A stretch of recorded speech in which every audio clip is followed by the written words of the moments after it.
Hi everybody, Ricky here from Behind the Bars TV.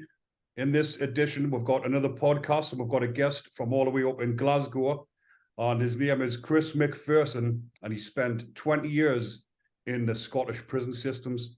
He's been out for nearly 4 years now. He's turned his life round and he's living happily with his son.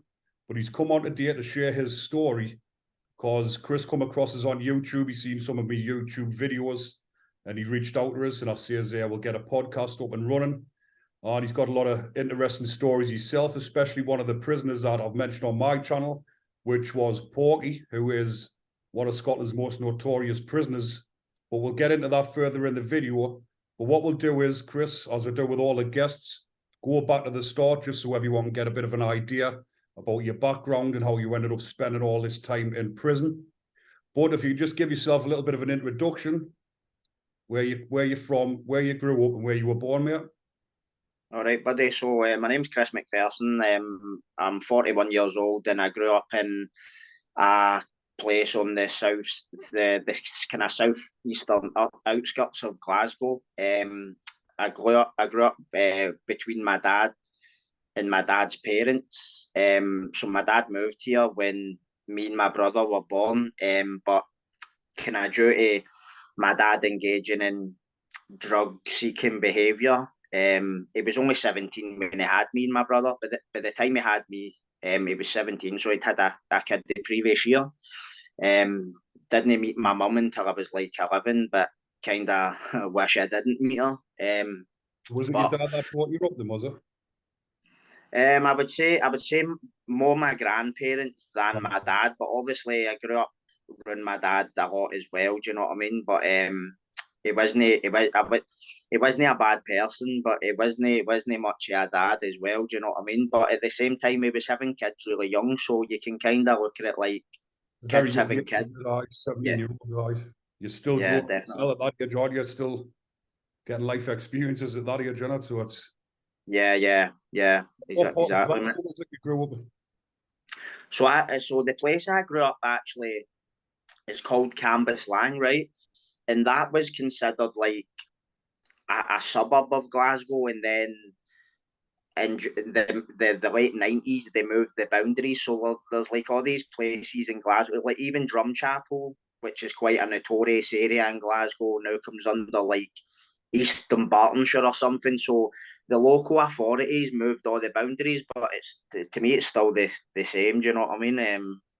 But my parents, both my mum and my dad, and that entire generation of my family came from a place called the Gorbals. Now, the Gorbals is on the south side of Glasgow, and like it was absolute mayhem there growing up for people. Like I lived there for about a year and 4 months when I met my real mum. When I met her, I went to live with her there, and that was a bit of a culture shock from living around here. It was just totally different. Do you know what I mean? I had to man up a bit. Do you know what I mean? What age were you when you went to live with your mum? So I went to live with my mum from just after I turned 11 to like and then I lived with her for about 14 months. That was like October 93 till December 94, and I just went out one night and didn't come back because of the kind of stuff that was going on there, which was nothing that I had ever experienced or been exposed to, like in my dad's side of the family. Like my dad's side of the family, a lot of them maybe have alcohol issues or addiction issues, but they weren't anything like my mum's family. Some of them had been convicted for firearms, murders, running prostitution rings. They're just a lot of them are just nasty. Like they've no scruples. You know what I mean? And the shit. My mum was actually selling heroin from the flat, and a couple of times the door went in, and me and my two young brothers were in the house, and it was just a totally different experience. You know what I mean? It wasn't nice to grow up around about that, and I've always said that the time that I lived there probably scarred me more than any year I've done in prison. So that kind of speaks for itself. Do you know what I mean?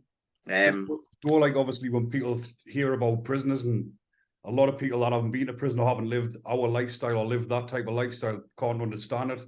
But that's why we put these type of stories out, because there's always a story behind it.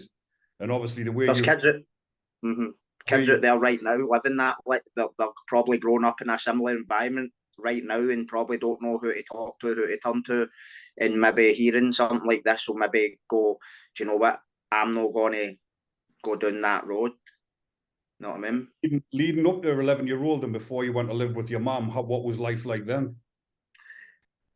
It wasn't that bad. I have a lot of fond memories of so my dad just lived around the corner from my grandparents, and me and my brother were kind of looked at as my grandparents' favourites because we had loads of cousins. My gran had 7 children. My gran and grandpa had 7 children and 14 grandkids. And when we were all grown up, and every weekend we would all be at my gran's and my grandpa's. But me and my brother would be always there, always staying there. But sometimes I think it was because my dad was kind of dumping us there to go out and do what he was doing. But we would just sit and watch movies all the time, and my gran would make us stuff to eat, and it was quite warm, fond memories. But obviously there was the kind of side that I never seen my dad use drugs at that age, but at the same time, I knew some obviously kids are the dumb, do you know what I mean? Especially when they're kind of running about. This area wasn't that bad growing up. You never heard the house break-ins, you never saw needles in the street, whereas seeing the Gorbals where my mum lived, there was a murder along the road from my school with this guy actually went to school with my dad. His dad was quite a notorious figure in the 60s. His name is Jimmy Boyle. I don't know if you've ever heard of him. He wrote a prison book. Oh, Jimmy Boyle, I've done a video on him because he was done a speech when Charles Bronson was in a Aye. So Jamie Boyle was Jimmy Boyle's son. Him and my dad kind of hung about together in the Gorbals and that, and he actually got murdered while I was living in the Gorbals. I remember walking past, it was in a kind of area, it was called Oatlands.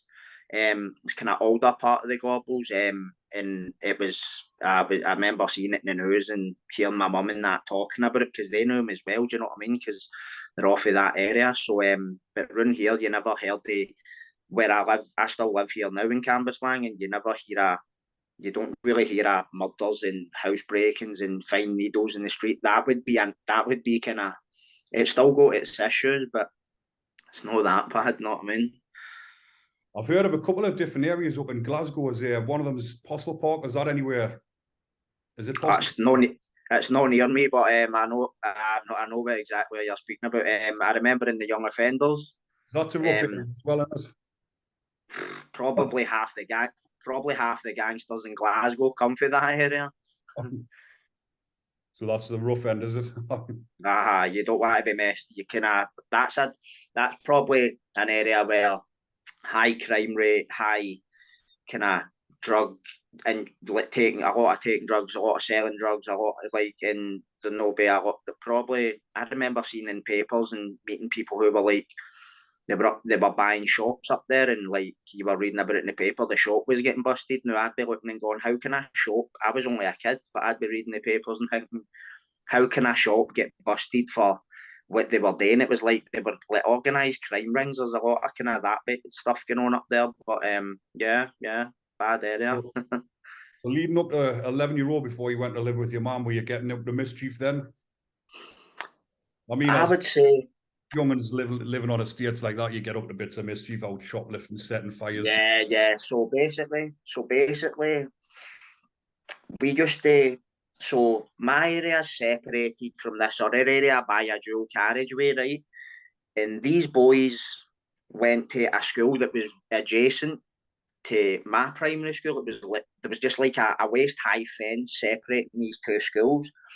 But all these boys lived in that area, and we lived in this area. But the 2 schools were in the area we didn't go in with these other youths. And I remember all the time, when we were kids, we would always be fighting with them, and it would always just be fist fights in that. It wouldn't be the stuff that happened later in my teenage years and my kind of early, I went to prison at 21, but it wasn't it was nothing like that. It was just kind of sticking the fingers up and saying, I'm going to battle you, and then you would be going to school and you would actually maybe see one of them, or they would see you, and or it was just a rivalry, because it's like one guy, this guy had actually done time in the English system, right? His name was George something. He's a lifer, but he's from Scotland. Can't mind his second name. Good guy. And he said to me, it's clan mentality. You know how like the old Scottish clans, like Yeah. the McDonald's v the Campbells and all this. Because I was like, this is why do we behave like this? Like down England, I think it's all turf and money and patches, but up here, all this stuff, it's like it's what I heard them say, recreational violence. I heard a police woman describe it that way, recreational violence, and I think a lot it's to do with um, just it's just like Scottish inner city stuff. Do you know what I mean? But other than that, I never had the police at the door. I wasn't taking drugs. I wasn't drinking. Like that didn't start until my dad kind of passed away when I was just before I turned 14. That's when that all started happening. So leading up to when you lived with your grandma and stuff, how did you end up living with your mum at 11-year-old? So basically, what happened was because my dad was using hard drugs, he moved to Hastings in East Sussex. You heard of that place? I've heard the place, yeah. Yeah. So my dad moved there, and then we came up here for Christmas one year, and she just appeared out of nowhere. She just appeared like me and my pal were building a gang hut, what we called a gang hut, right? Like a wee den made out of slats of wood, and this woman shouted on me, and I thought that my first thought was she's going to get me into trouble. I've probably like been fighting with her son, and she was like Mr. T with all these chains, and like it looked expensive, like all these chains and jewelry she had on and all this rings and all that. And she's like, I'm your mum, and I'm like, holy shit. So ended up meeting her, and she was asking my dad, can I take the boys and all that? But my dad was like, no, you can't. A couple of brothers had actually stabbed my dad, like back in the day when my dad was kind of going out there and all that. So I didn't really know how bad they were, do you know what I mean? But I just wanted to meet my mum. And then my dad told me I couldn't stay with her, but I was phoning my mum when we went back to Hastings. She would let me reverse the charges to phone her because I was a kid. I didn't have money to phone her, do you know what I mean? And one day she sent her husband to Hastings in a motor to pick me and my brother up. But my brother left after like 3 weeks. And he must have been, I must have been the naive one. He left after 3 weeks, said he wanted to come back to my grandparents, which might have been his plan all along. I don't know, but I stayed for about a year and a bit. But I'd actually ran away to the social workers a couple of times because of the stuff they were doing. I mean, I'm not going to lie, mate. I was absolutely terrified, shitless of the two, her and her husband. Oh, terrified of them, mate. They So would what they sort would beat. of start saying then at first off? What sort of things were terrifying you? Well, they were using drugs themselves, right? But we would be locked in the bedroom all day, right? And see the bedroom. There was no handle on it. You couldn't open it for the inside. And sometimes they would just fly in, especially my mum. She would fly into rages, like just like. You ever seen that film Misery? Oh, Kathy Bates. Kathy Bates. That was her. She would just fly into crazy rages sometimes and start beating you like an adult. I admit, mate, she snapped a golf club on my leg. Like snapped, see, like know how a baby's caught the bars, Yeah. or husband snapped three of them over my head. A 12-year-old kid, right? I had a black eye. My legs were all yellow for bruises. I had purple stripes all over my back and my buttocks from getting whacked with a belt. And this was all over absolute nothing. Like, I mean, nothing. Like, I was that scared of them. I would never have crossed them in any way, shape, or form. But see, because I was just walking on eggshells all the time, I'd ran away to social workers a couple of times and just told them everything. And then social workers would phone them and they would come and pick me up. And I swear to God, man, it felt like being on death row or something because they would just basically see You imagine getting walked out of a social work office, right? And you're walking down the corridor expecting to see my gran or my grandpa, and I would have completely felt safe. And I'd walk down and they'd just be standing there like with this evil looking expression, like, you wait till I get you home, and my guts would be churning, just waiting to get That must home. have been, for an 11-year-old child, 12-year-old, that must be damaging. That, I mean, not seeing your mother for 11 years, and then you would expect compassion and love. You want to get close to her, and then getting this Nurturing. absolutely horrendous in it. Oh, definitely. I couldn't imagine my son going through that. That would set me off, mate. That would totally.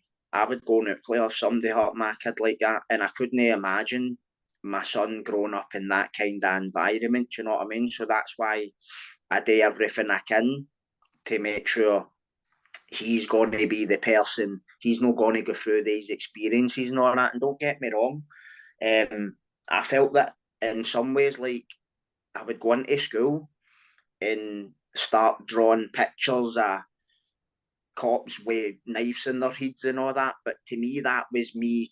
That's like he watch him. He needs help. Something's going on in that wee guy's house.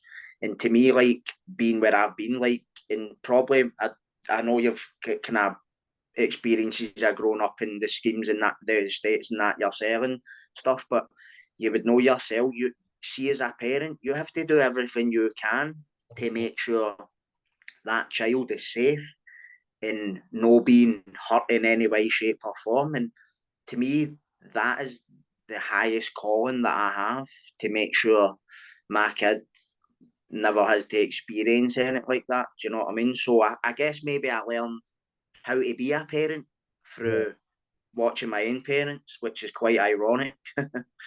When you left there, were you 12-year-old when you left there then? Your mom's? It was 6 months after I turned 12, yeah. Where did you go from there then?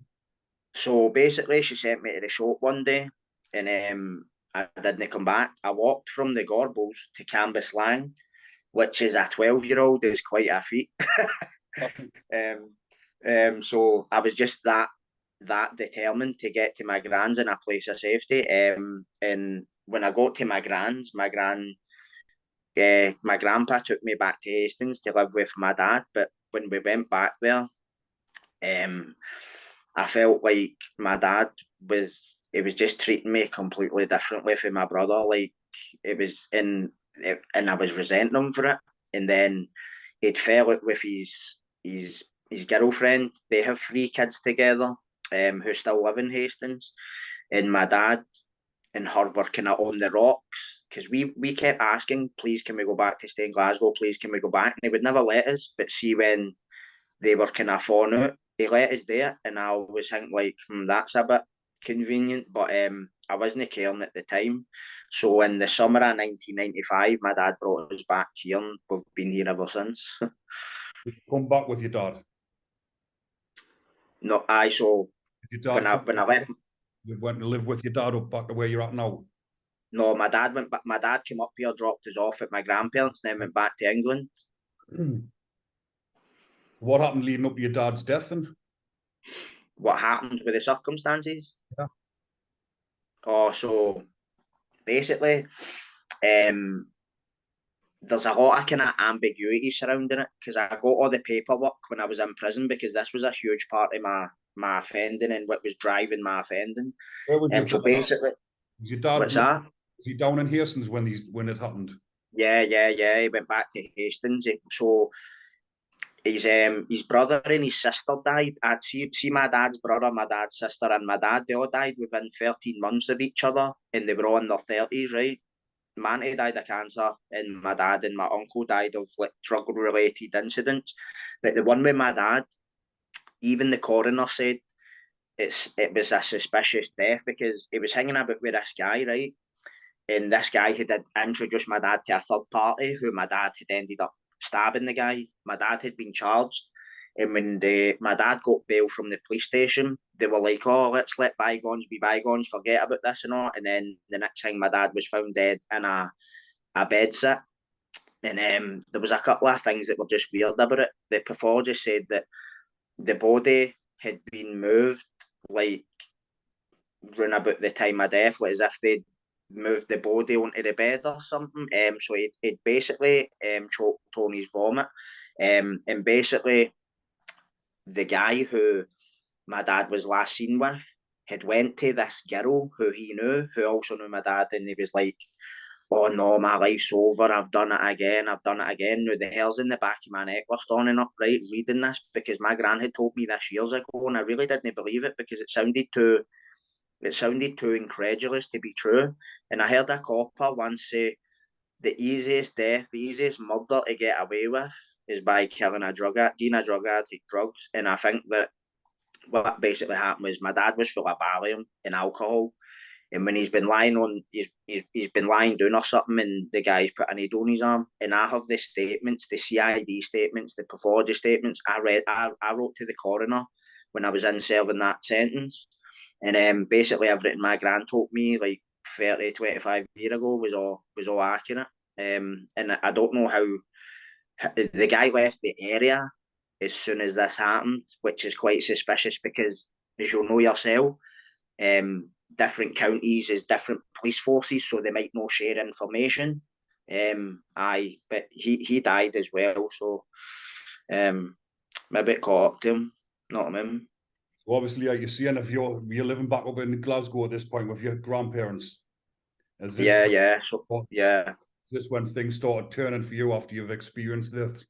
Yeah, I totally metamorphosed overnight, man. It was like a complete transformation. I went from like being like, because I was like a bookworm and all that. I still am, right? But like, whereas my pals were interested in motors and all this kind of stuff, I went to the library and all that, right? Quite unusual for people in here.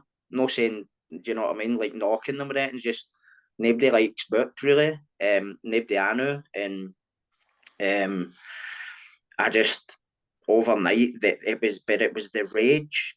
We didn't talk about this. Like my dad's body was unfit to view in his coffin. We couldn't go even see him. And I questioned whether he'd even died. Like I was thinking all this mad stuff, and I think that's one of the processes of grief is denial.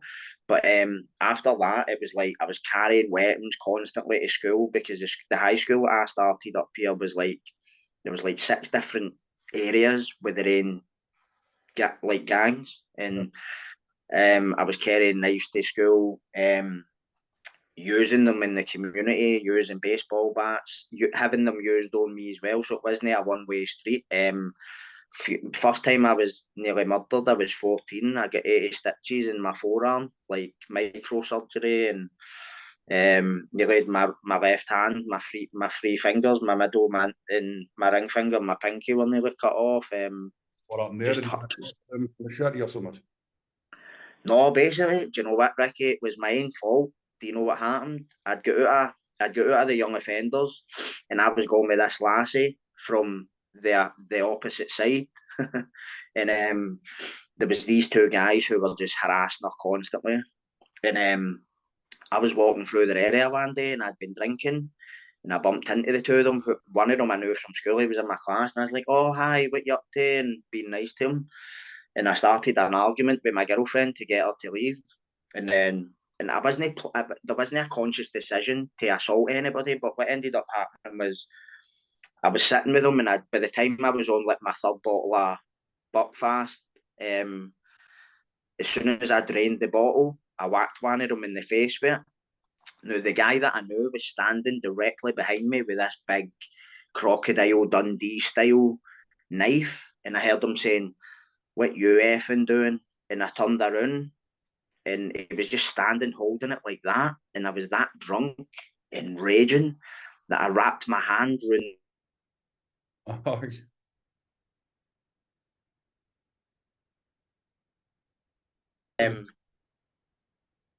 Back on. So sorry about that, but I just grabbed the knife like that in my hand, and I was at the blade, and I was that drunk I didn't even feel it, and I grabbed him with my other hand, and I just kept headbutting him. But he was twisting it, and it was twisting that much that obviously by that time I felt it, and I saw the state of my fingers, and just got up and ran to Mantis to get an ambulance, and went to hospital and all that stuff. But see the amount of situations where that knife could have just went right through my back, right into my heart or anything. I know people that's happened to, and I know people that have done it, and I'm just sitting going, like, what the hell was I doing? Do you know what I mean? And there's so many people here, like my young cousin, he got into a fist fight with some guy, and the guy stabbed him in the heart, and it's like, people don't know what they're doing with these blades, man. You know what I mean? When you're at Crazy. a young age like that, at 14-year-old, and you experience like grief or death in the family, different things, and like you've mentioned, no one's talking about it. You're not expressing yourself, and the only way people like us used to express ourselves, or like yourself, is through violence. It comes out. If you don't talk about it and get it out properly, it just comes out. I always said that. I always said that When you're my hurt, friend, you just want to hurt other people, don't you? It's like, because you're hurting in there. Like, Ricky, I'm not gonna lie, mate, right? I was crying myself to sleep a lot of nights because of all the shit that had happened with my dad, and no knowing what happened to him and all this kind of stuff. I'm not gonna lie, see, when you're drinking on top of that, the offending that I was committing was my way of I feel that was my way of expressing how I felt, and I didn't know that until later, until I had long enough to sit and look at myself in the mirror in prison, and then started kind of studying in that, and then learning a lot about myself, and I was just like, wow, I'm lucky to even be alive or no day in a lifer. Do you know what I mean? So, you're taking drugs at this point as well. Did you ever dabble in what's up? drugs as well? Yeah, of course, man. Who didn't? Do you know what I mean? I never had an addiction. Like, I would be like, I was maybe a drinker, right? But then the first time I took an Ecky tablet was in the young offenders, funnily enough. But it didn't compare to the second one I took. And then I started selling ecstasy when I was about 19, 20. Because I didn't like sitting cutting and weighing and see all that crap. I hated all that because I was a bit of a maths dummy that way, like all that. So I was popping it. I would wake up in the morning back then, and it would be like the summer, and we'd be planning what music festival to go to, like, and I'd be waking up and we'd be popping ecstasy and just start drinking straight away. The total carnage, man. Took acid in prison. That was that was a Funny experience. what's that? Yeah, that was a funny experience. Oh, mate, that was But the first it's time possible. I'd done it, and see everybody I tell, they're like, F taking acid in prison, like, it was mad. Did you have a bad trip? Oh, mate, I was laughing for about 2 or 3 hours solid. I was laughing that hard, I felt like I had a six pack, right? And then it was as if this big black cloud with lightning and rain, like a cartoon, came over my head, and I was just walking about, and I was just like, oh, it was mad. I kept having visions of myself getting dragged away by the screws into a padded room and all that. Oh, mate, like, I went for my dinner. We used to get this same food every Sunday. Or was it a Saturday? It was a Saturday or a Sunday, I can't mind. I think it was a Sunday, but and it was bridie, chips and beans. I don't know what you call a bridie in England. It's a bit like a Cornish pasty, All right. but pastry with meat inside, right? And I went to get my dinner. I was tripping at my tree, man. And the beans looked like, so how when you blow a balloon up and it goes down, the beans were doing that, right? They were like expanding and then they going down again, and then the chips were wriggling like worms, and the bridie looked like a heart was beating inside. It was going boom, boom, boom, and I was like, I've never tried it because I was always scared of taking like hallucinogenics and that because of no coming back for it. Do you know what I mean? I tell horror stories, but that wasn't my best moment. Do you know what I mean? Tried the Crazy. magic mushrooms once when I was about 13, and that was bad enough. Oh, I remember my cellmate telling me he took them, and he says he was in high school when he done it, and he said they thought like walls were melting, and I was just like, no, man, no chance. So Uh, how old were you when you first went to the young offenders, then, or first time inside? so when I was 15, I went to like my first time ever getting into court, I was 15-year-old. I was a schoolboy. I went to like Berlin, but it was only in Berlin reception. I didn't get put in like the halls or anything. I didn't get processed. I just got took to a place called Longrig End. Now Longrig End's not there anymore. That was basically like Pullman, but for remands. Pullman's the Young Offenders Institute in Scotland.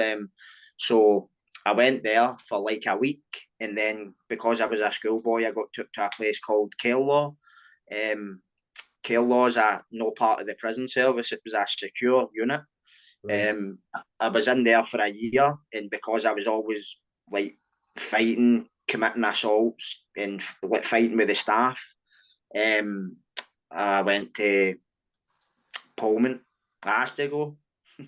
What Funnily enough, did you get the sentence for them? that first sentence was for, believe it or not, abduction. Two social workers were taking me to an overnight home thing because I was living with my girlfriend and her mum, but I'd been drinking, right? And there was this guy who he was only a couple of years older than me, right? He would be shouting, see when I was phoning my girlfriend. So he was pals with her brother and they'd be shouting stuff in the background. I'm hanging with your girlfriend and all that. And I'm just like, do you think so, mate? So I was obsessed with getting this guy, right? And I would sneak out in the middle of the night and smash his motor up, slash his tyres, and then sneak back in the house and all. But I wanted to physically assault him. So that night, I'd been drinking vodka and then started drinking cans of lager. And Guy the lassie's mum or Jew, she just knew I was going to do something because he was out on the other side of the street, like standing helping somebody fix a car. And I was just pure sitting at the window, like staring right at him. But I don't think he seen me, but and she wouldn't leave my side because she knew as soon as she left my side, I was going to stab him or something. And then I started arguing with her and her daughter, and they phoned social workers to come get me, and the social workers came to get me, and I had a knife in my jacket, and basically started arguing with them and all, and I pulled the knife out, and I told them, listen, drive to my pals, but and I was threatening them, and I didn't physically hurt them, but obviously the mental and kind of that would have been obviously traumatizing for them. I doubt they would have ever been like through anything like that. Do you know what I mean? So when we got to my pal's area, which is like just along the road from where I'm at now, the cops were actually in the street looking for somebody, and that. I was captured. Do you know what I mean? I got 4 years for that at Glasgow High Court when I was 15. So what did that feel like at that age, getting that amount of, because it's a big lump of jail for your first time as well, 15-year-old. Do you know what, but Ricky? I was so numb. I didn't give a shit. I was that numb inside, man. My whole my whole purpose for being back then was for hurting people who even so much as spoke to me in the wrong tone of voice. And I realise where that comes from. That comes from feeling that size inside. Um, Feeling like, to me it was like nobody notices me. Nobody knows I'm alive. You notice me when I'm being bad, so it's like I'll be as bad as I can be. And I remember when I was looking at your own background, you'd said about how you looked up to your dad, right? Because your dad was in and out of prison. See, when I was a kid, Ricky, I didn't look up to my dad. I looked up to, see, like, um, organised crime figures in America and Britain. Read everything I could about them, watching movies on them. My favourite movie was Goodfellas. I watched that at 12 and I was totally spellbound. And I was like, that's the life. That's what I aspire to be like that in my own environment. And that's quite impressionable. And it's like it's funny because every prison cell you go into in our jails, you see posters, Scarface, Goodfellas, The Godfather. It's always these films. So aye, that was it, man. I was just on a quest to get a reputation, get a name, and be somebody. Do you know what I mean? But it's funny what a guy in short said to me. It says you spend half your life trying to get a name, and the other half trying to get rid of it. And I was like, but do you know what? He was right. Right, aye. You know what I mean? Like you said before, the likes of us growing up before we got our jail sentences, I was the same.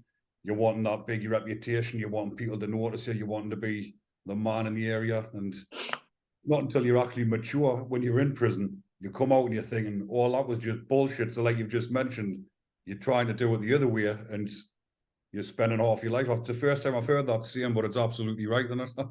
Yeah, 100%, 100%. And my gran used to say to me all the time, my gran always used to say to me, this is all going to come back to haunt you when you're older. And I used to say, no, it won't, because I always thought I was going to be that guy that I was then. And it's so different now, man. And I tell all the wee guys around here, like that I'm carrying weapons and they want to do all that stuff, and I'm just like, listen, see if I changed, you're not even a tenth bad the way I was. Not to say you couldn't go that way, but you're going to wreck your life, or you're going to die early, or you're going to succumb to addiction and alcohol. So who wants that? And do you know what? I look at a lot of them, and a lot of them don't have positive male role models in the home. And I used to laugh at people when they said that when I was a kid. I didn't even know what it meant, but I would be like, what does that mean? Do you know what I mean? But now I get it. Being a dad, I get it. Do you know what I mean? So, For a young it's just lad about growing up, for a young what's lad, that? for a young lad growing up, you need that role model in Oh, your life to tell you what you need to do in life to have a good life. As if you haven't, well, you just go down that road, don't you? your mum can't show you how to be a man. Do you know what I mean? You might have a good mum at home, but I've always said your mum can't show you how to be a man. I tell my kid that all the time. Um, so I think going through my experiences did make a man out of me, but I paid for it. Do you know what I mean? I'm still paying for it just now, but differently. Do you know? I have crazy nightmares and all that. About being murdered in prison. They're quite vivid. As I say, as I was diagnosed with that condition and all that. But I handle it. Do you know what I mean? Because there's nothing else for it. What's the option? What's the option not to handle it? Do you know what I mean? So when you got sent to Parliament from the detention centre, what was the reason they sent you to Parliament? Was that because you're too hard to handle? No, no, no. So what actually happened was I was in Kerlaw, right, which is basically like a children's home with a jail's fence on it. And like my first couple of weeks in there, there was these three boys, right, who were always together, and one of them confronted me, and I thought to myself, he's not going to fight me, so so I was trying to get a pool ball and put it inside a sock, and I was just like, because one of my favourite movies growing up was Scum. I think you mentioned it in one of your videos. And I was like, I'm doing a Carlin on him. Couldn't get a pool ball, so I got a bar of Imperial leather soap, put it in a sock, and I just walked right into education. And he cocked his arm back to punch me, and I just went off and just sparked him. And all the screws they're no screws, they're like plain clothes, but they've got keys and all that. So they'd bent me up, and the wrist locks, All right, sorry. the chicken run, I call it. So I got bent up, and then there was another guy who he punched me. I just freaked. He punched me in one of the education classes. We were arguing about something, about the microwave or something, and he just punched his man, and my glasses just kind of went both right into my nose, and I lost it, man, and started like bashing his head in with a fire extinguisher, and I feel crap for this teacher. She was screaming, man, as if like there was a murder happening, and this guy had picked a cup up, just smashed it right on the side of my head, and there was blood, like that was quite bloody, but it wasn't like a bad injury. I got bent up for that, so they would say things to me because it was all about my self presentation, like walking about like nobody will mess with me, and the staff would be like, "You'll no be the big man in Pullman." So I was like, put me in for a move then. You know what I mean? And then they done it and asked for a visit to see my grandmother before I went, and I didn't have any restraints on, nothing like that. So I was only 16. I walked right out the doors. They sent the armed response to get me, and I and that was see if I hadn't have been drinking, mate, I would have needed a lot of toilet roll. Oh what? So Oh, obviously caught you off to Parliament. So they took me. So they took me. They took me to police station and took me to Parliament. So I finished the rest of my sentence up there. And I was Well, always getting. I shared a video on here because it was a documentary in Parliament, but I only had the first, I think it was about 5 minutes of the video. Don't know if you've seen it, where some young lad, he's on about his time inside of there and all that. I can't remember exactly what he's on about, but it looked like a rough old place. And it's quite. Oh, you talk about the old Parliament, the old one, Was that the like. old one, was it? So it's been knocked down and a lot of jails in Scotland have been flat, like even Shorts, it's been flattened and rebuilt. It's Right. like new and modern, but still the same nutters inside it. It's, do you know what I mean? Doesn't change that way. But You is know there what I mean? only I've not. is there just the one young offender prison up there? Yes, well, as far as I know, that I think female young offenders went to Cordenvale, but I think that's closed now, and I think Pullman's actually got a female wing now. That was that when I was there, like that wasn't a thing. It was just all males. So I think, yeah, because we're quite a small country in comparison to England, especially the penal system. We only have 12 or 15 jails, whereas you have 120 or something. So aye, we only have the one. But what was it like in Parliament then when you first got there? Was it Oh, so I get put in a hall. It was it was like the under 18s hall, and it was a lot of guys that maybe would be vulnerable in the other parts of the jail. And then I went there and was doing the same stuff I was doing in the Kell law, like, and then getting all that. You wouldn't survive doing the main part of the prison. I'd be like, well, send me down then. But a total ego trip, man. But there would be a couple of guys in there. So what they basically done was there was a guy in there for a really dubious charge, right? It wasn't a sex offence, but it was like his niece had fractured her pelvis, like beat the hell out of her, and we went into a cell and done what we done for about a good half hour, and we actually got put in the seg for bullying. We got like thingied for bullying because of that, and I was just like, you should be thanking me, just this was the mentality. And you know what, I'm not gonna lie, like, you hurt a kid, do you know what I mean? You're any kind of, I'm all about rehabilitation and reform and all that, but there's some crimes I think just can never be overlooked or forgiven, or it's a different mentality, that, from being in a them gang them, fight. them type of people that harm kids or do other things to kids? Obviously, in the prison system, they're going to become under attack throughout their sentence. Doesn't matter where they Yep. go. Even if they get put on the VPs, do they get called VPs up your end as well? Protection. They Yeah. just get called protection. I think Glen Oakle has a full hall, a full block for sex offenders now. But Right. back a few years ago, it was, see the old Peterhead, see the one you done the video Oh, about they the. had the riots. Aye. So that used to be like the big boys' jail. That was like all the top gangsters, all the rioters and all that were all shipped up there because it's like Siberia up there. Do you know what I mean? It's like the Gulag, and then they moved them all to Shorts and all the central belt, and then put all the sex offenders up there out the way. So that was like your Wakefield. Right. So but they've moved them out of there because they've shut down Peterhead, and they've built this new one, HMP Grampian, which is kind of mainstream prisoners, but every prison has its protection wing. But I think sex offenders kind of all get lumped in together. Do you know what I mean? So in Parliament, then you must have gotten a bit of a reputation, did you, with all the violence that was happening? Oh no, no, no! Listen, mate. Only in seeing the wee boys hall, like the under 18s hall. Aye, maybe there was only 40s in there, but when I went to the mainstream, I was a small fish in a big pond, mate. Uh, People must have known and not to mess with you if they knew that you were going to react that way. People must have known not to mess with you. well, let me put it to you this way, right? Like, nobody like gave me. I wasn't in. Like, I don't think I was in one fight. It was always with staff, always with staff. Um, I remember one time I threw boiling water at one of them. It didn't really.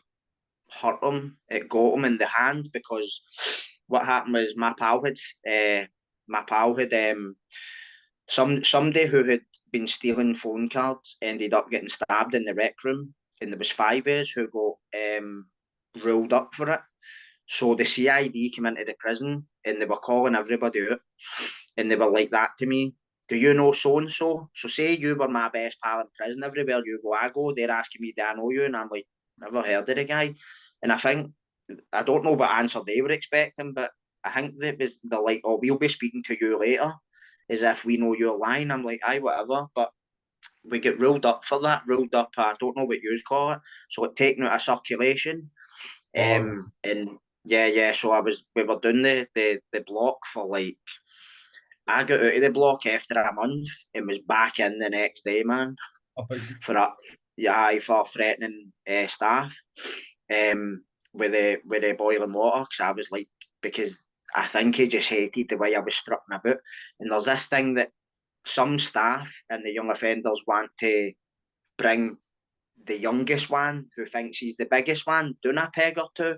And I think that was the kind of the idea that he was telling my pal here, you better watch him. I think he's telling them stuff. And my pal said to me, you know, I don't believe him, but I'd be surprised if you don't do nothing about it. Oh, what? And that's the way it works in the young offenders. It's like somebody's lighting your fuse because at the same time you're that naive and all that kind of stuff. Do you know what I mean? You just maybe think to yourself, you've not got any other option but to go and do that. Do you know what I mean? But aye, man, see when they come in to get me for doing that. Wow, man. Know how the shields and the visors and the stormtrooper stuff. Oh, what, man? Like, actually, they give what's you, that? No, they weren't. They didn't beat me outright. What they done was they were hitting me in places where it wouldn't show up, and they were like pulling the hair in my chest and my armpits and yanking it. And the guy actually got the sack for that because I put in a complaint about it. Don't mind saying it because you can't straddle both sides of the line. If you're there to uphold law and justice, not you can't be playing on my side of the fence. So, and there was this other guy who had done this same guy had done something to, and I think he got the sack or he got a desk job, whatever. But aye, that was no, but I certainly wasn't the best fighter or the biggest, craziest guy in there. There was a queue of them. I was probably somewhere near the back by that point. I've heard it was a very rough, violent jail. Like, Aye, you could see the smallest. I seen there was this wee guy, right? Looked like nothing. Looked like absolute nothing. No front teeth. Like you could tell he was an addict. I'm sitting in the TV room when I just went to the main part of the jail. I'm sitting in the TV room, right? And there was this guy who I knew was always bullying people, right? And I don't know what made me turn round. I just turned round, right? And I seen this wee guy. He looked like, you don't want to, he was a nice boy, but he looked like a wee Grinch. And he was like this. And I turned round, looked at him, and he's just whacked this guy right round the face with must have been put 2 pool balls in a soap, kept whacking him, and just turned round, walked out, put the 2 pool balls back on the table, and see the guy who's whacked about. He's just stood up and legs weren't coming with him, know what I mean? And collapsed to the floor. And I was like, the weirdest guy could do that to you. Do you know what I mean? It doesn't matter how big you are, how if you don't see it coming, you know what I mean? You've probably seen it a million times yourself, you know what I mean? what did you serve Mad. the 4 year? Was it half? Did you have to serve half the time? So basically, the way it worked back then was you did 2/3. If you got 4 years or over, you did 2/3. And you could also get days added on in the orderly room. What do you guys call the orderly room? Like, how do I put it? When you go to when you do something bad in prison, and you give you a governor's report. Yeah. So see up here, we used to get days added on in the orderly room, so extra days, extra time, and I had like that 3 months for absconding added on to my 4 years and added days. So I ended up doing like, I think it was like, so I would only do half of the 3 months. So I done like maybe close to three, maybe 2 year, something like that. Yeah. So Did you have to remain their own license? Yeah, so I got out on license, and say I had I was out for 8 months on license, and that's when I was running about mad. Like there was an incident every weekend, man. And I was actually lucky not to be recalled within the first 3 months being out.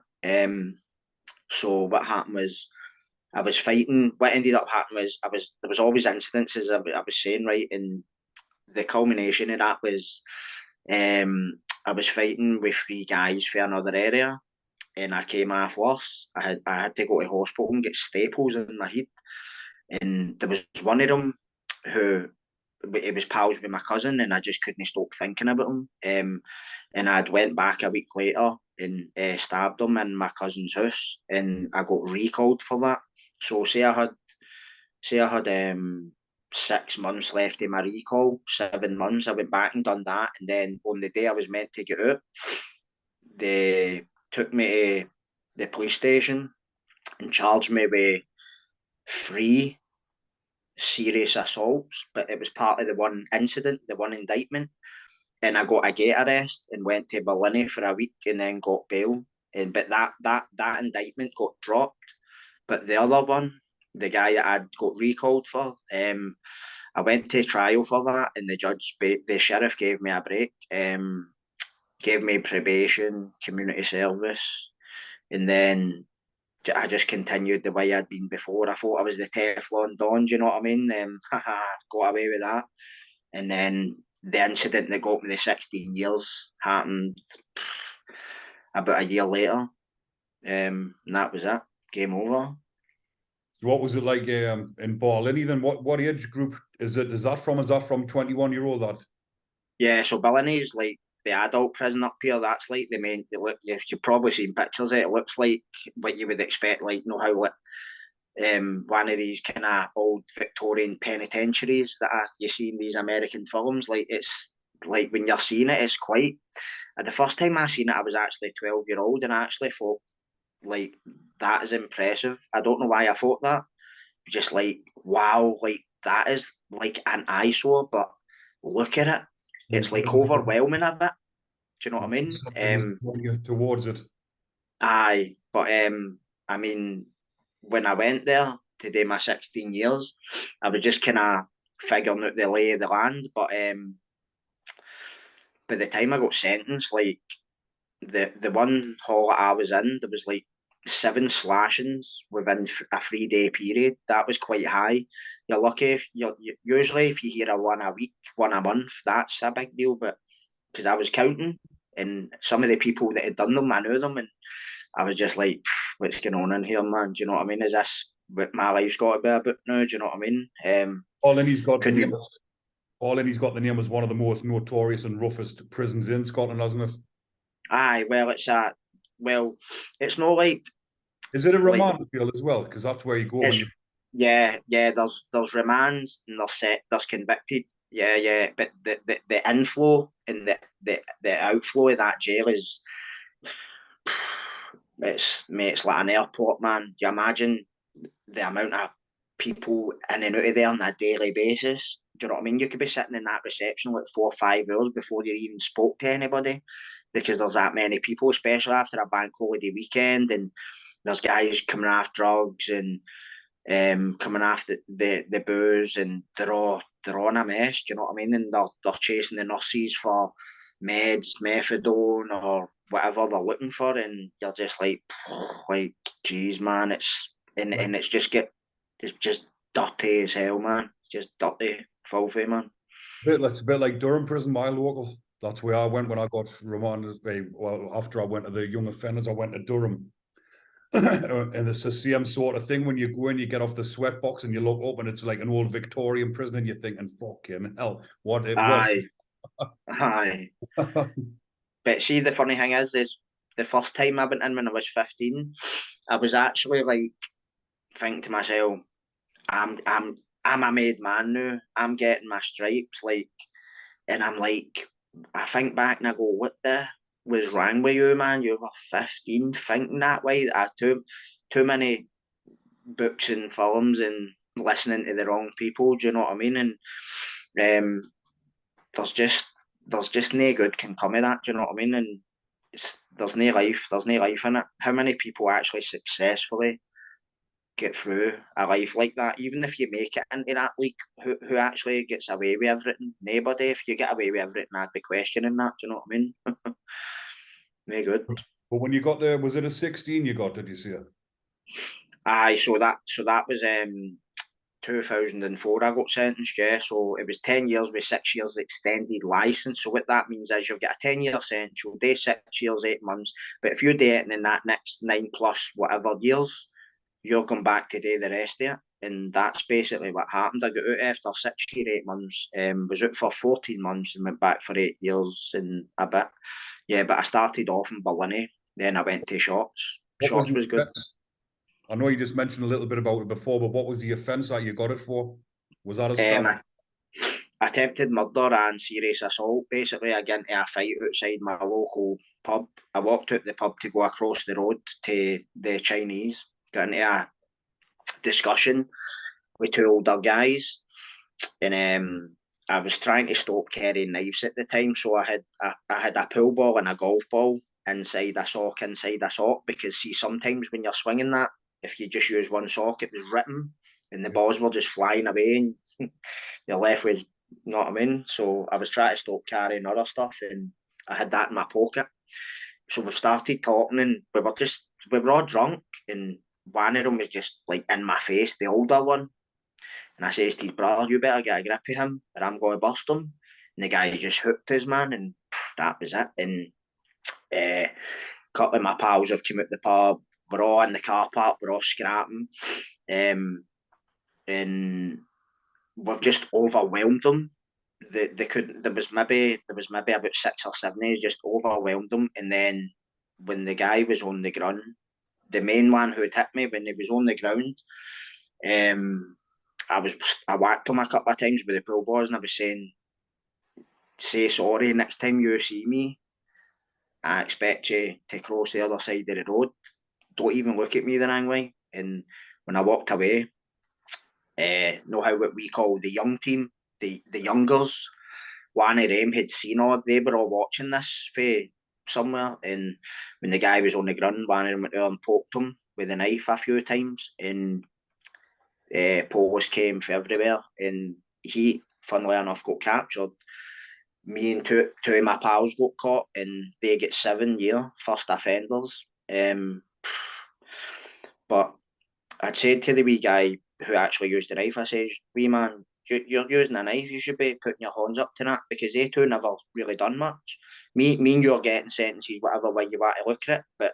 And I'd said to my lawyer, I says, I'll plead to what I done, but I'm not pleading to using a blade because I never had a blade and I never used a blade. I used a pull bar and a soap. And he says they want somebody for the knife. The wee guy it was just want to take his order and with him, I think. So they're all out now as well, but do you know what I mean? So we've all moved on for it. But it was. Did you all go to Barley together?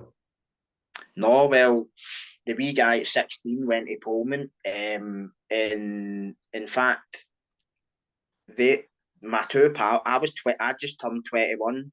My two pals were 18, 19. They went to Pullman as well. And then one of them got out for there, and the other one actually came into the adult jail to share a cell with me in the open prison, Castle Huntly. Don't know if you've ever heard of that. I was up there for 6 months. Oh, so he came up to share a cell with me, and we just that was an experience. You know what I mean? So they all got out, and years before I did, and then I think they all got parole. I'm not sure. Probably did because they're first offenders. Out of all the prisons that you've been in throughout that sentence, and which one was would you say was the most violent or the most dangerous? I would say, do you know what? It's not the prison, right? I would say it's not the prison, it's who's in it, right? So which prison are the most dangerous people in? During my time doing all that time, right? See Low Moss, the new Low Moss. Right. I went there when it just opened. That bell was going every day, man. I mean every day. guys were getting done in cells all the time. I nearly got blinded in there fighting with three boys, get stabbed right here with a pen, right? I was pissing blood. In fact, I was probably in more fights in that one prison than in every other prison I've been in combined.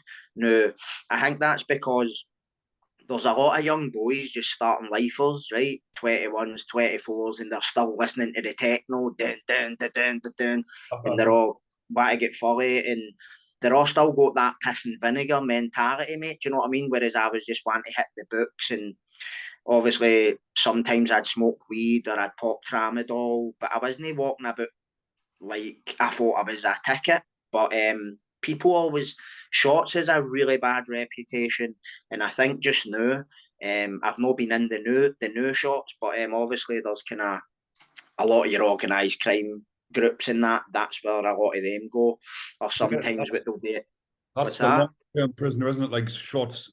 Is that like for long Shot. term? You see when I was in shots, man, like 70% in my hall was all life sentences.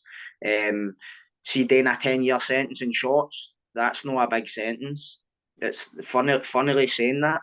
Do you know what I mean? And it has this bad kind of reputation. But when I was there, it was so laid back and for a really, I'd say some of the best guys I met were in there. They were just what a party and just try and get through their time and or do the gym.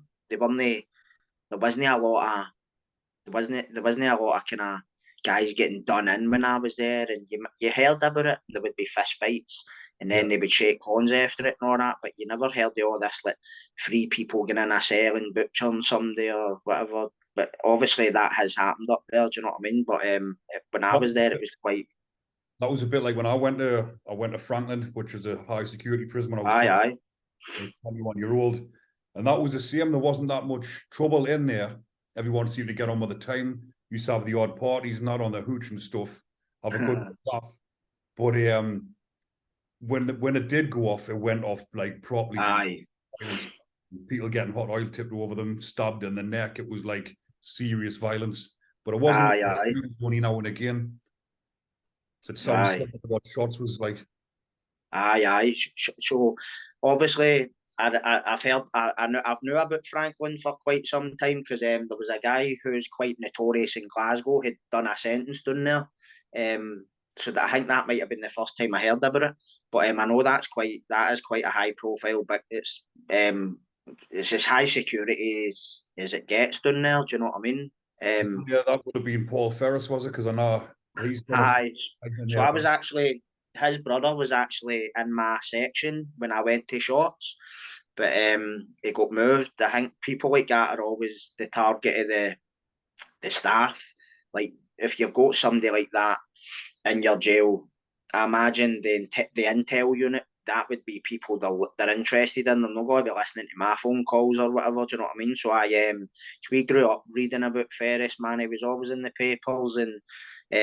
He's doing podcasts now and all that. He's went straight or whatever. But so when I went to shots, his brother was just like maybe 5 doors along from me in the NIC, the National Induction Centre. But I think he got shipped for something. I don't even know. He got shipped no long after it. So that was how I'd heard that Franklin. Then I seen the documentary that you were on. That was the first time I'd ever seen you. And Oh, then people have been telling me all the time, make your own, you should do that YouTube stuff. And I'm like, no chance, man. But then I actually found your channel and I was like, so that was how I started watching the videos and getting into stuff, know what I mean? but yeah, what I'll do as well, I'll put a link in the description because you've got your own channel now on YouTube, haven't you? Is it called Tin Peel? Aye, Tin Pail TV. So, Where did that name come from? well, Tin Pail's rhyming slang in Scotland for jail. So if you say it's Oh, just yeah. at the Tin Pail, That's what it is. just, aye. All right, got you. um, I was wondering that. aye. I was saying, I wonder if it was your nickname or something like that. I didn't know. That's why I asked you. Oh, oh, I thought you would that. I thought you would that. Because obviously, I know you're no Cockney, but Cockney rhyming slang and all that. The tin pail. That's what we call it. Right, got you. Aye. But so might have seen the video that I done on Porky. Aye. That was one of the reasons that I kind of ended up, sorry, getting in touch with you. I A lot actually of my met. a lot of my subscribers, obviously like yourself, are from up in Scotland because obviously I'm covering the Scottish prison system as well. Right. Right, everyone finds it interesting to see what's happening up in Scotland. Like, I do some on Ireland as well, just to get a bit of a mixture. But Aye. I've come across the Porky story. He's one of the most dangerous and notorious prisoners up there, isn't he? Because I don't know if he is it Aye. two people he's killed whilst he's in prison. No, one. So So one I was I would almost compare his, right. I'm not saying he's a Charles Bronson, but in Scotland, his track record for violence in our context, I would say, is kind of similar. Took hostages, slit people's throats, and like he was always kind of in the mix. Do you know what I mean? But I always I always where did you found him meet to him? be Where did you meet him? Shorts prison. Shots. Aye, so we got a set. So I imagine they do this in England. Like you have to go on a course. Like you've been assessed as high risk of violence. You have to do the violence prevention program. Blah blah blah. So I met him in January 2006 when I got put on that course, and I didn't know him, but obviously when you're on these courses, people like, oh, you're on the violence course, who you on it with? And you're rhyming off all these names, and then when you say his, it's like, what? Do you know what I mean? But nobody really, nobody really. I've never heard them they say it bad about him. To be honest with you, I worked on the hot plate with him in Kilmarnock prison. That's where I finished my sentence. Um, and I remember there was this. So I would just refuse to work in prison. I would only do education in the gym, but no as much gym. Do you know what I mean? Getting lazy and all that. And there was this guy who was getting no, he wasn't getting out. He was going to the open jail, right? So I got on the hot plate, and when he was getting out, my other pal got on it, my pal Jerry, right? And Porky would only serve the dinner because he would think I'm not washing dishes, whereas I would rather wash dishes than see some of the guys you're dealing with, right? They would always have this thing like, so say they're getting a certain cake, or going to scrape the icing off my cake, you know that? And I'm like, no chance, man. That's your job. So I would just go and scrub the trays, right? And I remember my big pal Jerry for the Gorbals, man. He came on the hot plate. He's a total clean freak, right? And him and Porky are serving all the food. But see, when it's all finished, right, you're just choking to get out of this kitchen. We're all sweating, we're pans in, right? And Porky's pouring these trays full of steaming hot rice and custard into plastic bags, right? And he's folded these bags up, and Jerry's went to pick it up, man, and see when he's lifted it, just went boof. All the it's melted through the bag, mate. And I swear to God, see that way you're laughing and you're just seeing shoulders going up. It must have thought I was either laughing or crying, right? I couldn't stop laughing, mate, because Pokey done this to him. I'm away to get cleaning stuff. I'll be back in a minute. Went and kicked his door shut, left him to clean it all, and I was buckled. Gave him his due. There wasn't a spot in the flare after it, but I would see if that was me, right? I would have walked half the job. That's one of my funniest memories. Just being in prison. Do you know what I mean? But yeah, I seen in the paper after I got out of prison that he'd strangled somebody to death in a cell. So Was that in Glen? Glen Oco, yeah. So Glen Oco, I'd been up there before, but no while he was there. And I think the irony is, I think years ago, maybe 1997, 96, something like that, he'd actually took a nurse and a doctor hostage, or a nurse and a screw. It was something like that. So taking hostages, nipping guys, done that now. He's done a murder in prison. Do you know what I mean? He'll never see daylight again, and I think he knows that. Do you know what I mean? So it's what you said yourself, mate. You don't get MD more dangerous than that in the prison because that's their house now. That's their space. Somebody like me coming in where I lived at would be a visitor. So you can't be getting in there and disrespecting somebody like that. And obviously, you're not going to let them hurt you, but you need to kind of straddle the line between staying out his way and no getting attacked or whatever. Do you know what I mean? It's just, it's not a nice place to be, man. Do you know what I mean? And over 30 years, something like that now, wasn't he? well, I think he was convicted in like 1992 or something. I was 10 years old then, so he's been doing that life for ever since then. He's been in prison since like 1992, do you know what I mean? So, and he's not even old, he's like what, 50, 52, 53, something like that. And he's still, I imagine he's still got a few years left in him, do you know what I mean? So he's probably going to be maybe one of your longest serving prisoners by the time he passes away, do you know what I mean? I know when I've done the It's not, video, there's a lot of people saying in the comments and stuff, saying if you look into the story, probably the murder that he was actually in prison for, people are saying that he didn't actually do that murder, it was somebody else. And well, he's, that's funny you're saying that. I had read somewhere that what you just said there, but there was, when I was in shots, he had a co-accused. His name was Will something. He had a big beard and glasses. I never spoke to the guy or had any conversations with him, but I remember he was in my work shed at the time. We used to just go there and just sit about playing cards and all that. Just, I'm no doing anything in here. Do you know what I mean? I'd take my textbooks and just walk between playing cards and having a read. But I did hear that, and I think his recommendation was like 12 years or 15 years. He's done that twice now, you know what I mean? And just madness. And do you know what? Imagine if you were in prison for something like that you never done. I imagine that you're going one way or the other. You're either going to try and fight and clear your name, or you just got to fight that system every day of the week, man. Do you know what I mean? And sometimes fighting the system seems like the easiest way sometimes, I think. But until 30 years down the line, you think you're still there, still doing it. Because there's a similar story down here. You might have heard us on about it, or you might have heard him before, Warren Slaney.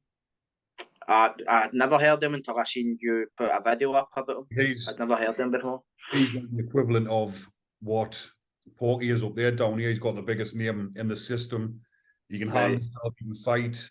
But he's been fighting the system for, I think he's been into something like 30 years or something now. But again, the two murders that he was in for, it seems as though he'd been fitted up for them. He didn't actually commit these murders. He even had witnesses saying that he wasn't there on the night.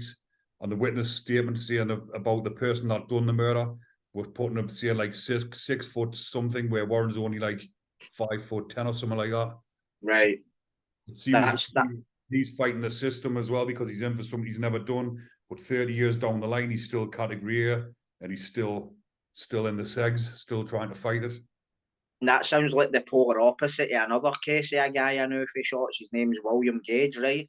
Now, he'd actually been convicted of a murder that happened no far from where I live, right? And the guy that he killed was on trial for drug trafficking and all that stuff. His dad was a Labour MP, blah, blah, blah. Now, this case, right, William Gage, but isn't he like fighting the system, like battering people, battering screws and all? He's fighting it the right way, and actually looked up on his appeal points and all that, and even the miscarriage of justice organisation are even saying you would need to be like blind to think this guy committed this offence, and it's not even only he knows whether he done it or not. But what I'm trying to say is, see the evidence presented to the court that secured his conviction. It is laughable, man. It is absolutely laughable, mate. And that guy's been in.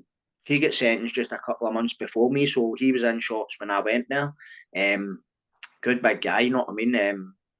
But so he's like fighting it through appeals and lawyers and miscarriage of justice organisation. So it just shows some people pick. It's the same way somebody like us might pick the path of crime in prison, but then somebody who's maybe been in a stolen car or something, and then get took in with the cops and thought, "Oh, I'm never doing that again," and they go and live law-abiding lives. It just shows you, like, just one wrong decision away for the rest of your life. Do you know what I mean? No good. So what happened when you done your sentencing? Was it just the one recall, or were you recalled a few times when you ended up serving the full sentence? So basically, I got, so I've only two sentences in my life, 4 years and 16 years, but both sentences I've served the recalls, yeah. So I got out this time. I got out in September 2019, and I was just adamant that because of my son, that because obviously we developed a bond through the visits.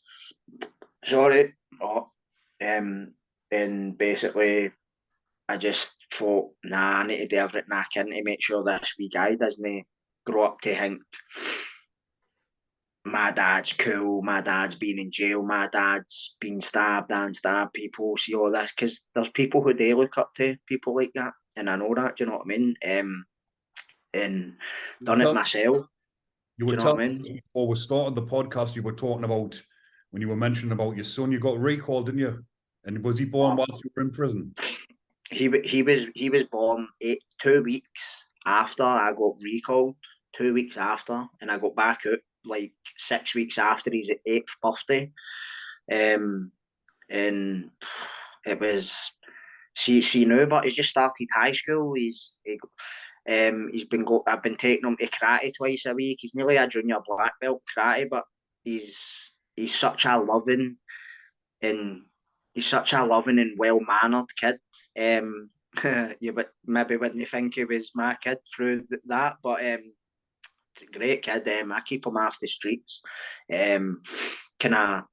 Because I think sometimes he maybe looks at the boys older than him around here, and maybe thinks maybe they look cool, they dress the same, and they've got the 200 quid trackie on and all that. But I'm like, Christopher, take it for somebody that's on the other side of that journey. That doesn't end well. Some of the wee guys are going to end up addicts. Some of them are going to end up alcoholics. Some of them are going to end up maybe murdered. Some of them are going to end up maybe murdering somebody or getting hurt themselves. So tell me how that would be good.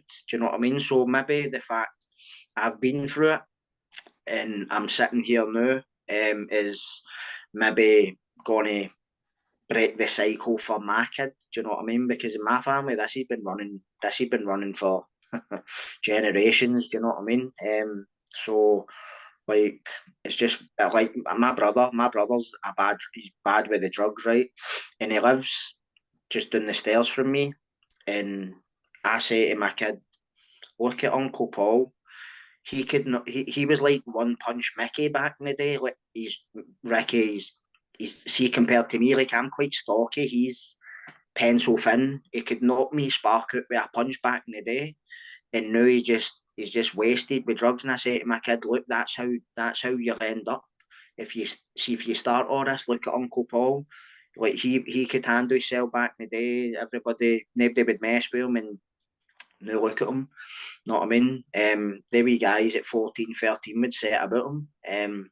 So either way you want to look at it, prison, drugs, gang fighting, um, it's no life forward for kids, but a lot of them don't have any direction. They don't have anybody to look up to or anything to do with their spare time. And this is what they get involved in. The reason that I know that is because I was that kid.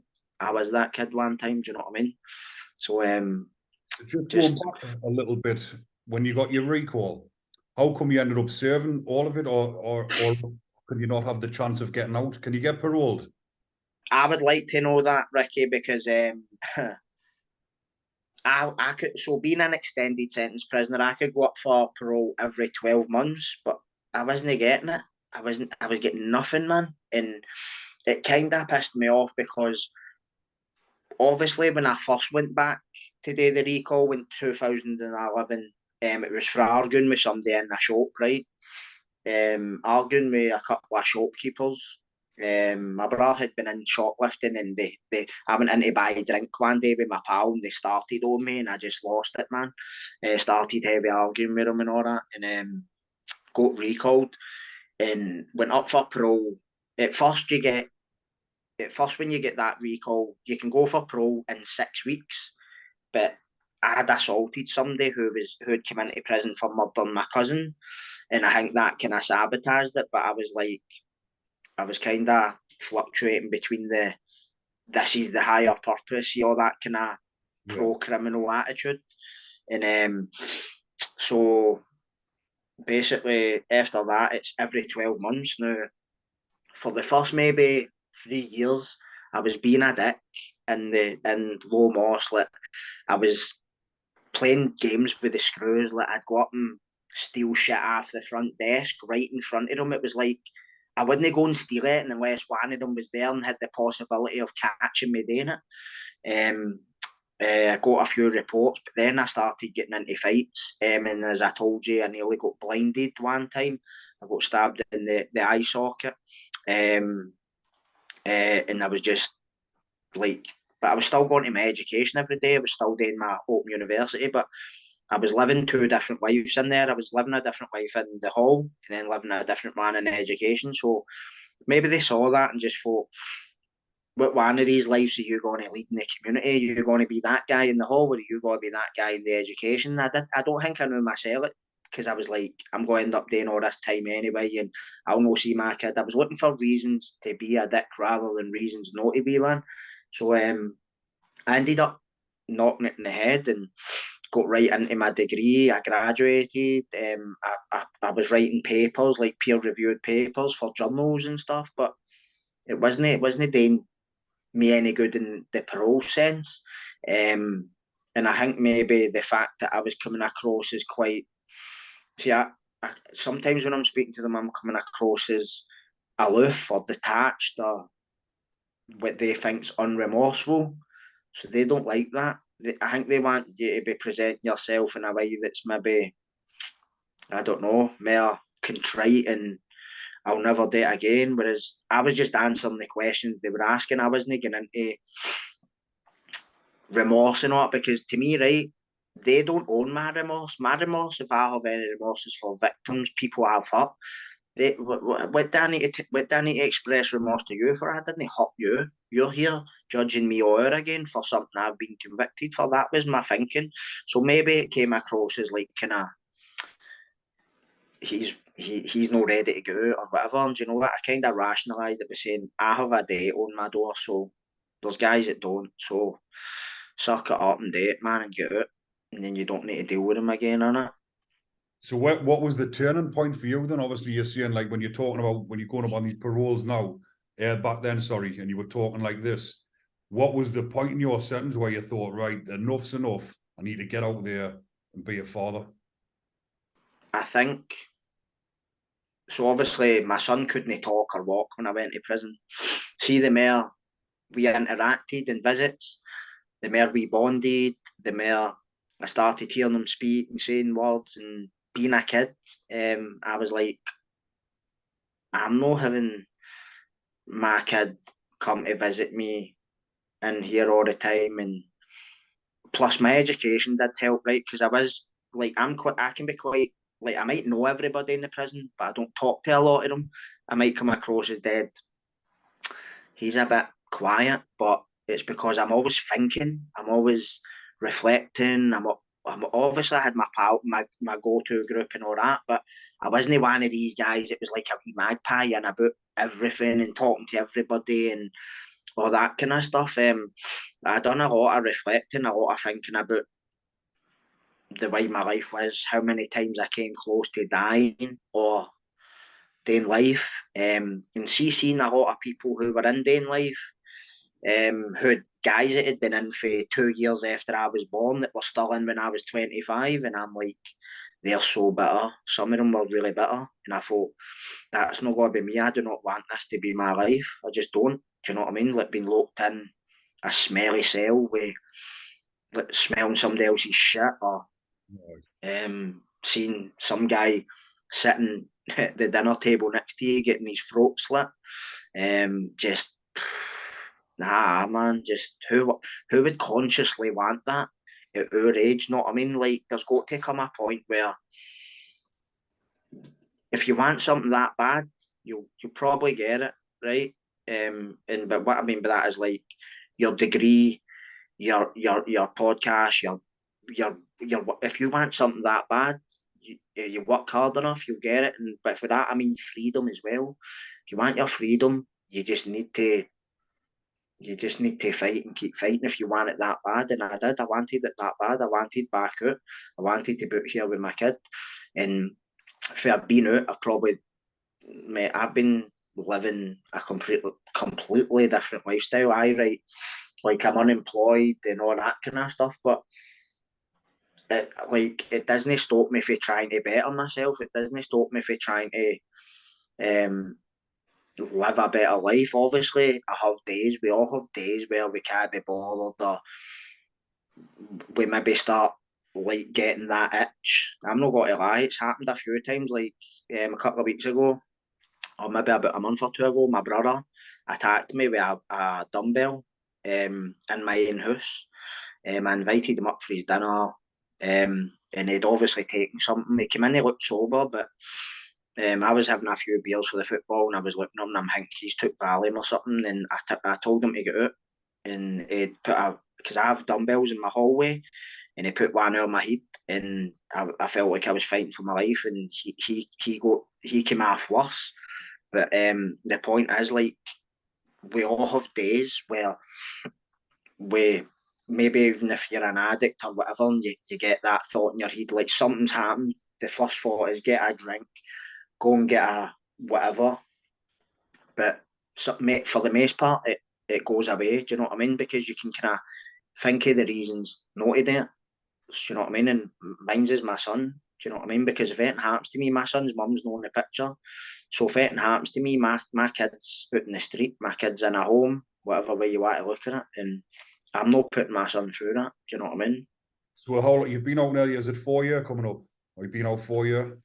4 years in September. The longest I've ever been out in my life is a year and 7 months. That's the longest I've ever been out in my life. And I've been in and out of jail from 1997 until 2019, more in than out.